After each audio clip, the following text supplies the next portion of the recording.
allowing me this platform to kind of talk about, the TMT, the past, what we're going through right now, and hopefully the future of TMT, and also to debunk some of these rumors that I'm hearing out in the field, especially right now when as we just finished the currency cycle. So, if you don't know me, a little bit about myself.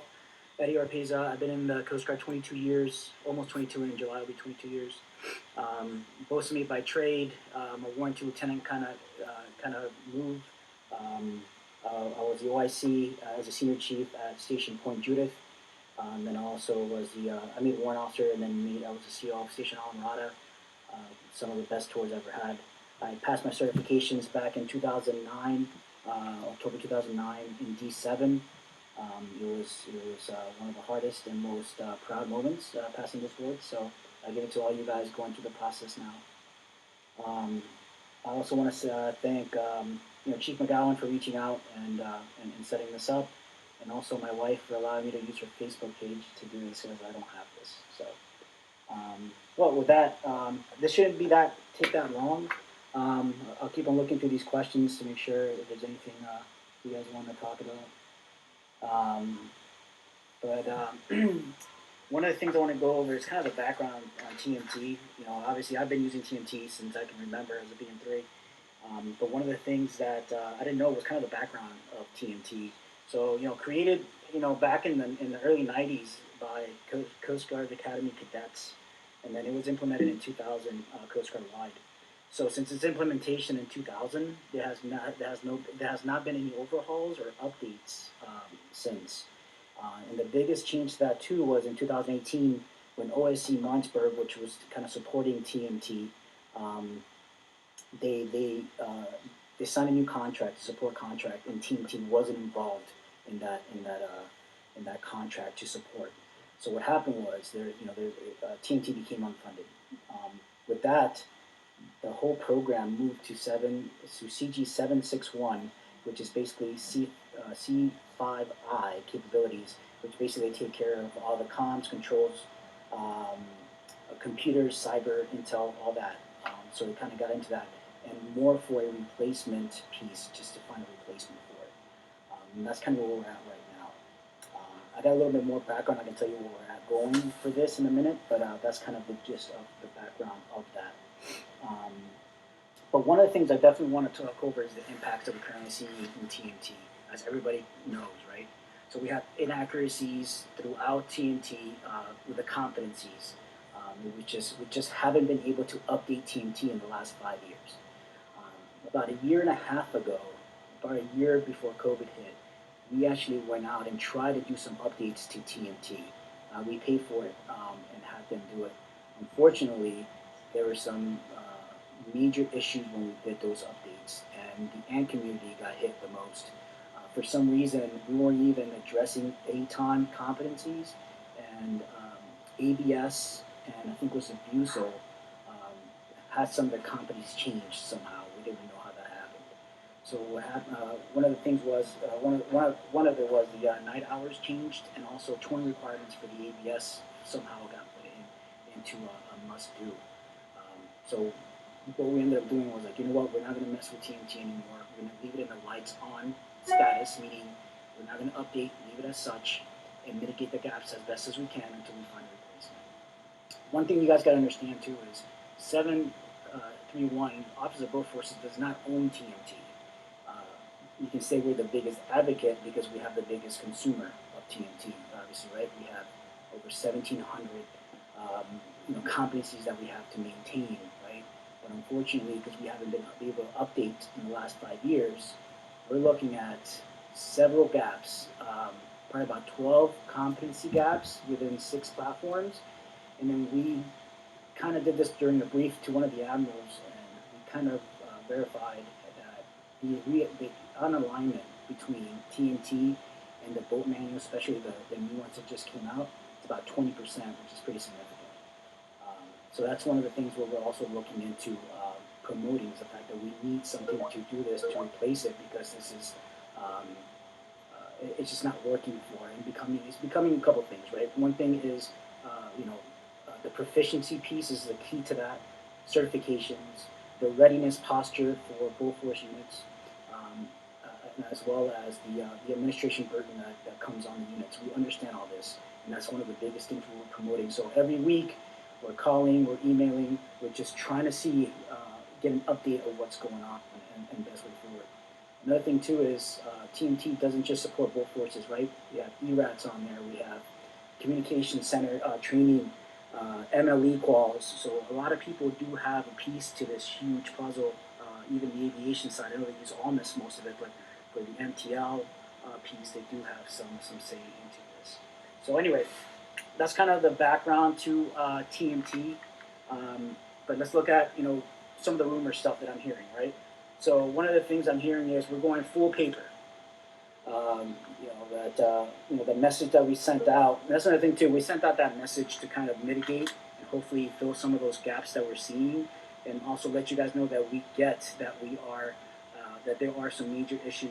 I'm sorry, I'm getting IM'd as I'm talking to you guys, so it's distracting me. I'm trying to get it out of here. So, and that hot new, I shouldn't say message, but hot new we sent out was basically just to confirm to the field that 731 understands there are some major gaps, and provided hopefully some ways to help mitigate some of those gaps, right? Because we had two options: either shut it down, which we don't want to do that, or leave it as is and just have you guys, or provide you guys the tools to mitigate some of those gaps that we're seeing, right? But anyway, go back to the rumors. One of those things is, going full paper training and tracking is something that we definitely do not want to do. That's why we opted for this, leaving the lights on in the TMT. We can't do any updates, but fill the gaps as best as you can using that alternate TMT information portal page. So that's kind of one of the things that we went with. So we're not going to go full paper as of right now.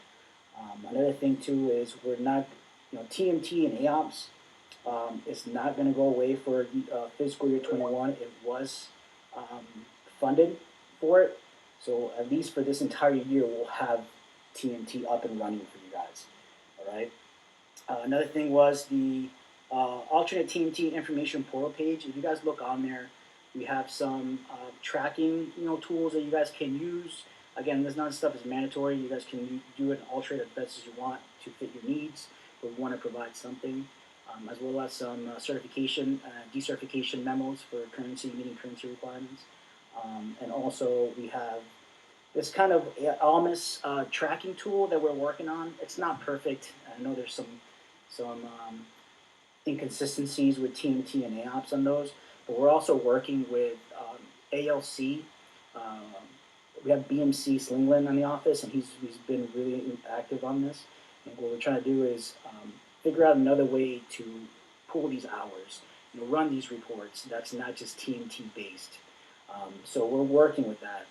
As of right now, I will say don't use AOPS, the AOPS tools that we have in there, because we put some requests in to hopefully make it a little more user friendly and functional. So we're deep into that right now. We have a couple of tier 2 requests into ALC that hopefully it will work and provide you a better service doing that. Another thing too, decertification scripts. We did not run decert scripts, and we're not looking to run decert scripts in the future as of right now. So basically what that means is at the end of the cycle, if you're not green, you get decertified. We don't want to do that right now, especially because it's annual currency requirement we had for this year. We'll probably decert everybody. So what we want to do is keep that within the commands themselves, let them do it. And that's why we provided that memo option. Look at some of the comments. Paper option for recertification. So, if you guys knocked out all your hours in the first 6 months in the year cycle, you guys will be good. The second cycle wouldn't see that and will decertify it. That's why we left it alone. So as of right now, we're not doing any decert scripts. So one other thing was, so starting this cycle, we're going back to a semi-annual cycle. So I just want to make sure everybody understands that. That's why there's nothing else message out. So we're going back to a semi-annual requirement. Can that change? I'm not saying yes or no, but as of right now, we're going on a semi-annual cycle. If there's any issues with that, I will say bring it up through your chain of command. And but we did reach out to the areas, and they reached down, and they said that there was no issue with us going back to that semi-annual requirement. All right, let me see any questions here real quick.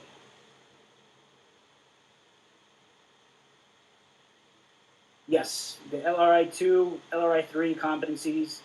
That's one of those that was basically implemented after the we couldn't do any updates to TMT, so that's one of the major ones because it's not even in the system.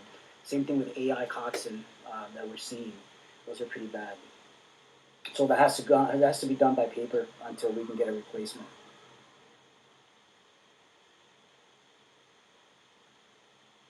The other issue I see is NCV using AOPS TMT to get minimal requirements for coxswains wanting to attend residence courses. Actually, that's the first I hear that.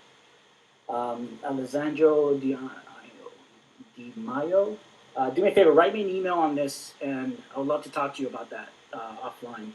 I think that'd be cool. That's a good conversation point to have, and I know we have mitigated that, and we've been working with the NCV school down there. They've been doing an excellent job to get you guys in no matter what.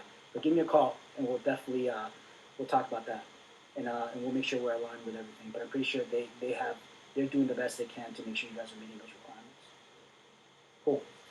All right, cool.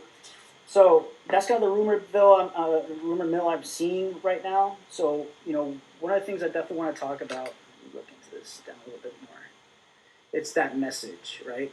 So one of the things I want to make sure everybody understands about that message is that. All right. One of the things is the message is basically telling you guys we understand there's issues with TMT. Do the best you can to mitigate the gaps. But bottom line, OICs and COs have to make sure that you guys are meeting the requirements as per the boot manuals. That's basically it. Okay. One of the things too is Stan team also understands the issues we're having with TMT, right? With everything. So Jackie Wood and Master Chief Park understand that, and they're also assessing everything that we've been talking about. So it's not like they're coming in and just ready to destroy you guys over any little thing that's wrong, right? So, but one of the couple of things I also want to mention in terms of TMT is some of the other gaps I'm seeing from the last couple of weeks from the end of the cycle is so for example TCT was a biannual requirement, right? It became an annual requirement around 2018 due to the the new RM requirement. So sometimes TMT hasn't been changed to reflect that.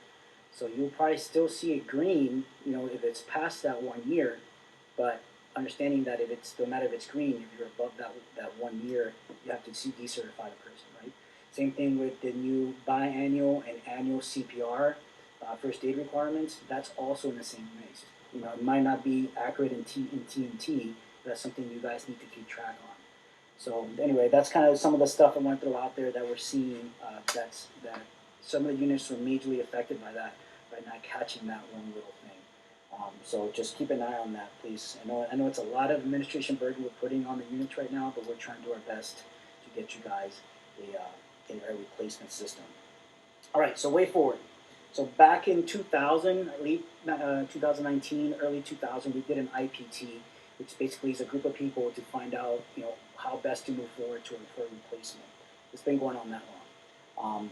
A lot of things happened through that, a lot of funding issues and things like that. But about 6 months ago, we got approved functional requirements, which basically saying this is what this thing needs to do, right? To meet the functionality of the current TMT application. Good thing about it is we had a group of us do it. Everything went well with that, and we got it approved by CG7, which basically makes it a go ahead to figure out the replacement piece of this.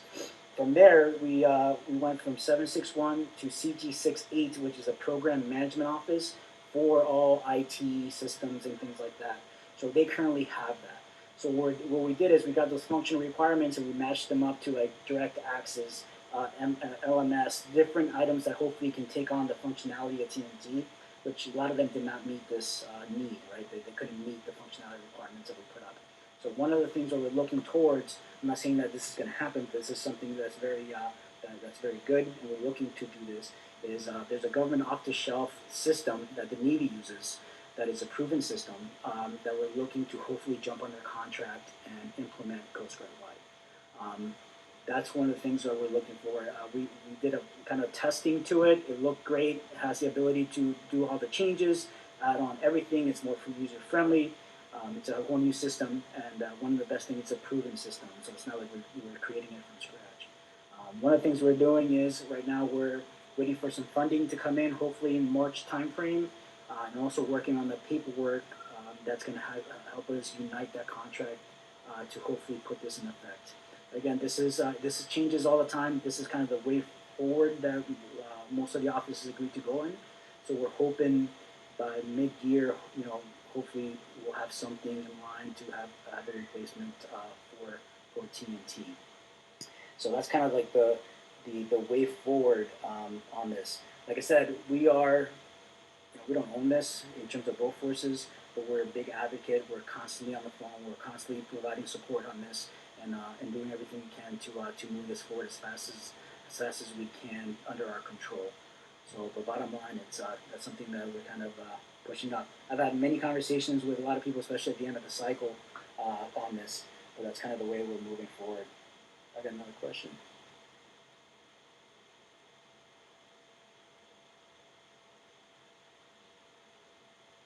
That's good, Pete. Yeah, Pete Hutch, he's the XO of Filardo. He said he's using the RM training in the core competencies to track RM now, which is an annual there. That's a good way to change that and mitigate that. Cool, man. Thank you. So anyway, that's kind of what we got going on for this. The other thing I want to bring up is the record keeping piece. I'm not saying that TMT is gonna, implode and we're gonna drop all data. I can't say it's gonna do that or not or whatever. But right now, I'll just say, if you're doing certification letters, me personally, I would probably, also do a, certifying TMT if you can, and also certifying paper just to keep that, and also send it to the SPO just to make sure it's added, as well as those recertification letters. Those recertification letters and stuff should be signed. You know what I mean? Those examples that we put up. So I would highly recommend putting all that in paper, especially for this last annual requirement that was kind of strange just because we went to the annual because of the COVID issues. Yeah, so that's it, man. I mean, does anybody have any questions? I know I talked there for a minute, but you guys have anything? Anything you guys might ask? Anything other than TNT where you guys have me?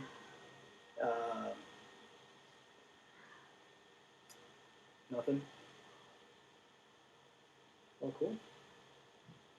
Well, that was a quick one, guys. But I mean, I want to say good luck to all you guys going through the YC process on this great path. Like I said before, becoming a YC, actually passing the boards was probably one of the hardest things I've ever done.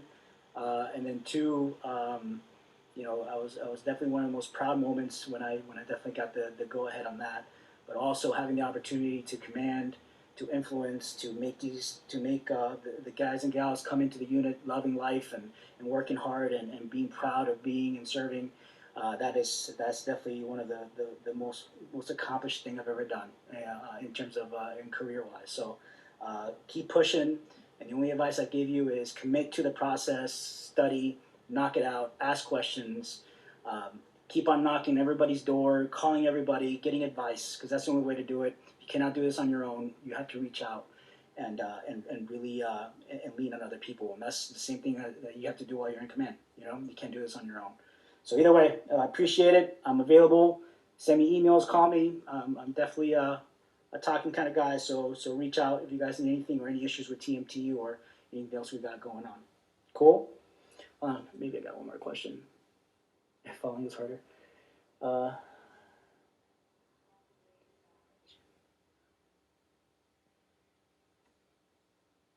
Does TMT inspection requirements change? As of right now, no. But basically what we're doing is it's going to be hard for them to run these TMT reports before they get to the unit. You know what I mean? Like they were doing before. So a lot of that stuff would be done in-house when they get there because a lot of stuff is going to be tracked by paper. So I would say reach out to them to see how they're changing that. But like, once again, this is not a surprise to anybody, and they know the hardships that we're seeing regarding TMT. So call them up. I would say just call them. Let me see.